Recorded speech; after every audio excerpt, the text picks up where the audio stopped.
سورہ آل عمران پڑھی، لڑکی پیدا ہو گئی، کہا یا اللہ میں نے تو منت مانی تھی،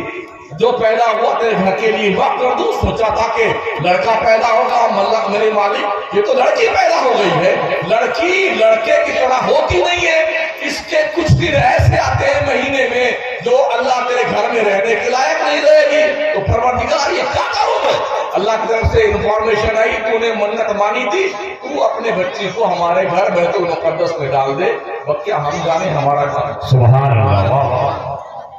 آپ پالے گا کون؟ تو کئی نبی تھے اس زمانے میں، کہا کہ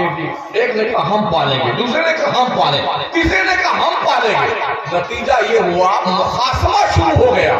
تو کہا گوٹی ڈال لو، جو 3 نبی ہیں کہ گوٹیاں ڈال لو، قرآن اندازی کر لو، جس کے حصے میں مریم آئے وہ اس کی پرورش کرے۔ جب گوٹی ڈالی گئی تو حضرت زکریا کے نام قرآن نکلا،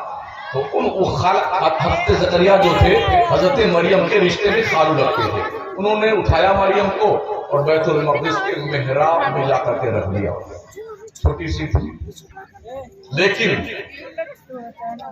جب زکریا پیغمبر حضرت مریم کے اس محراب میں جاتی نا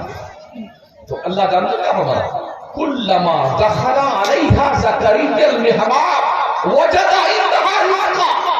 جب جاتے زکریا محراب مریم میں تو نیا نیا کھانا، نیا نیا پھل، بے موسم کا سیب، سنترا، انگور، چیکو، جنت کے پھل فروٹ مریم کے پاس رکھے رہتے۔ جب حضرت زکریا جاتے بڑے تعجب ہوتی، اللہ میں تو یہ لایا نہیں، یہ کدھر سے آتا ہے؟ پوچھا، قال یا مریم انا لک ھذا، مریم یہ تو بتائیے تیرے پاس آدھا کیسے، یہ کھانا کدھر سے آتا ہے، یہ فروٹ کدھر سے آتا ہے؟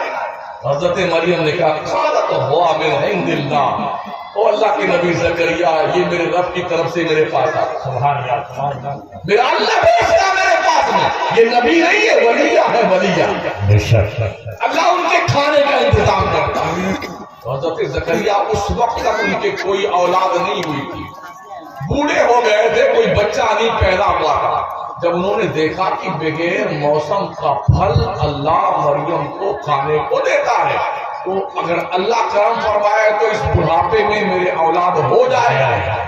تو ان نے وہیں پر دعا کی، ہنالک دعا زکریا ربہ، وہیں کھڑے کھڑے ایک نبی نے ایک ولیہ کے محراب کے قریب کھڑے ہو کے دعا مانگی، اللہ مجھے اولاد صالح عطا فرما، تو اللہ کریم نے حضرت مریم کے پاس مانگی جانے والی دعا کو شرف قبول عطا فرمایا اور اولاد کی بشارت۔ سبحان اللہ، سبحان اللہ۔